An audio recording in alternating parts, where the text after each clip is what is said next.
It's Clobbering Time! Good afternoon, everybody. The Media Guy's back with another movie review.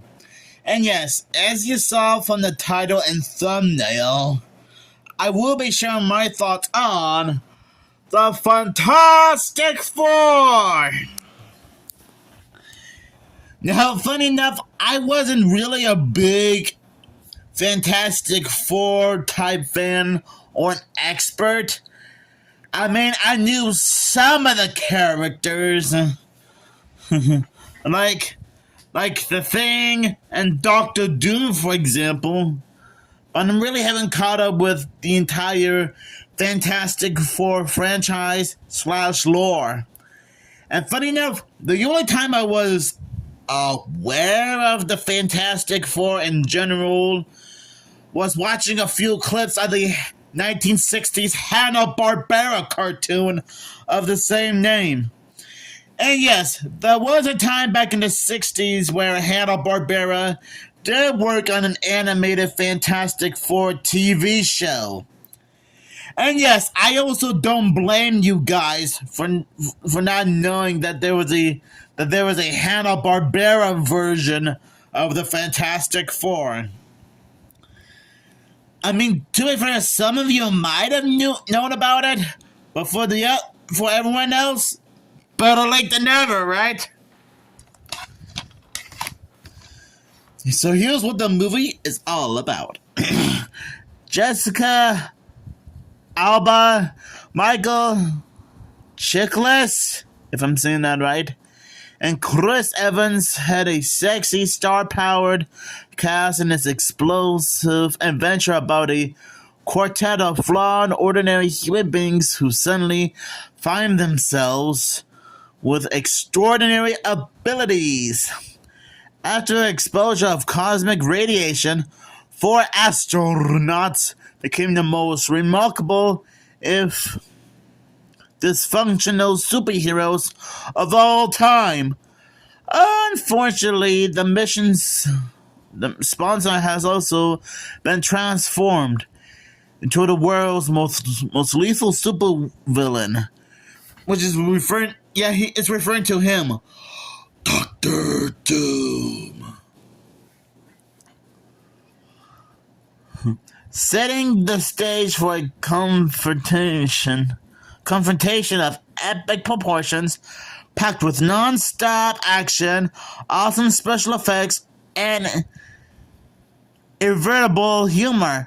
Fantastic Four is exhilarating fun from start to finish. Not gonna lie, after giving this a first watch, I honestly think this was an okay movie. I mean, sure, maybe this movie might have a few flaws here and there, like the characters constantly bickering. Okay, maybe not all the time, but overall, I honestly thought it was just. I honestly think it's a harmless superhero movie. It does have a decent plot to follow with a beginning, middle, and end. Great characters. An interesting story to follow with a beginning, middle, and end. The casting choices are perfect. And I gotta admit, the special effects are pretty decent, especially for 2005 standards. And I like how this is mostly an origin story on how the Fantastic Four became, well, the Fantastic Four in the first place. I mean, seriously. And honestly, doing an origin story is pretty unique and interesting. I mean, and it is common for most superheroes to have an origin. It worked well with Iron Man, Spider-Man, Superman, Batman, Wonder Woman, The Flash, the Hulk, you name it. Heck, even Danny Phantom from the Nickelodeon animated show, the same name, also had a cool backstory as well. But anyways, I'm getting off topic here. I honestly think Doctor Doom I think Victor Von Doom, aka Doctor Doom, is quite a menacing villain. Yeah, he was also an ordinary person who was accidentally affected by the space radiation and slowly got its powers from it by draining all the electricity from various places so he could become a vicious villain. And trust me, he's kind of like, can you imagine? He's kind of like Lex Luthor and the Reverse Flash and the Joker mixed into one menacing villain. Okay, maybe that's a bit of a stretch. No pun intended to Mr. Fantastic. That it would be weird for me to compare Doctor Doom with the Reverse Flash, Lex Luthor, and the Joker. But hey, I'm just trying to prove a point here. Oh boy.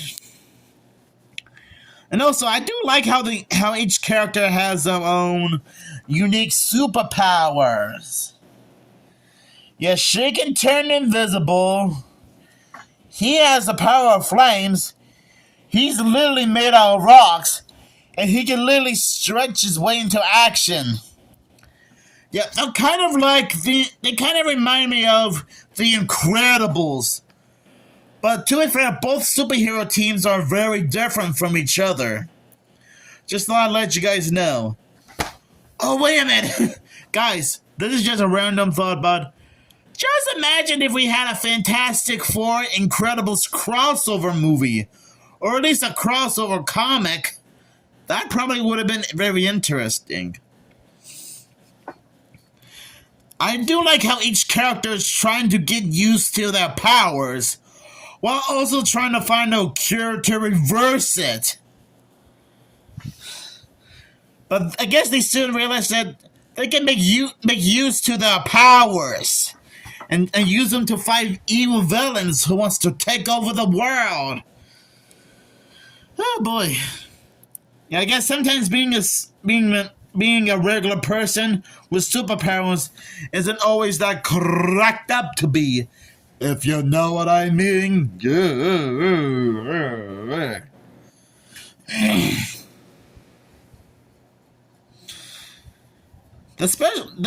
can tell that the filmmakers really did their best to make this movie great. And yeah, I know there might be some fans in the comments section might point out that this movie does have some flaws and may not be 100% perfect. But you know what? I'm not gonna make a big deal over it. Even if this movie might not have been perfect, this probably would have been like a guilty pleasure type movie. So I honestly think the Fantastic Four is one awesome movie.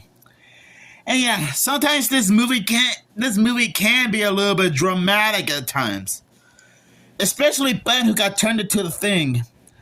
I actually feel pretty bad for the poor guy when the girl of his dreams, who was gonna marry him, ended up rejecting him because he looked like a hideous freak.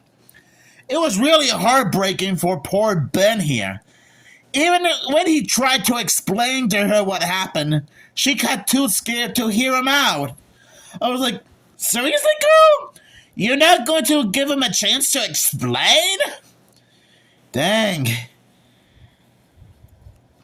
Yeah, I guess it was really upsetting for poor Ben to lose the girl of his dreams, all because of a freak accident in space. Yeah, I guess he also had a little bit of trouble fitting in. Yeah, and I thought the other characters would have to go through a little bit of similar events. But I think poor Ben here really got the most dramatic moments ever. But I guess he managed to get used to his powers. I also like how during the aftermath of their first rescue mission, we actually got a little bit of a cameo by Stan Lee, who's playing the mailman that gives this guy who gives this guy a few eviction notice or electric bills. I mean, to be fair, Stan Lee is no stranger to Marvel. He has worked on a lot of movies during his career, and I do like how he made a few cameos, especially Fantastic Four. And yeah, I guess I'm not sure if Avengers Infinity War or Avengers Endgame were the last movies to have Stan Lee appear as a cameo. You just have to let me know down in the comments below. Oh man. So overall, I honestly think that the Fantastic Four is still a great and enjoyable movie. And even if I'm not a big Fantastic Four type fan or an expert, I can still have a good time with this movie. And I assume you guys could still have fun with this movie if you're like a fan of the franchise or any other Marvel movie. So I'll give this movie 5 Fantastic Four logos out of 5. So I make sure you guys have a fantastic week. And speaking of which, tomorrow I'm going to be watching and reviewing Iron Man tomorrow. So make sure you guys stay tuned for that. Okay, well, I'll probably make like a community post. Just a little reminder in case you guys somehow forgot. Which I know you probably didn't. You probably didn't forget anyway.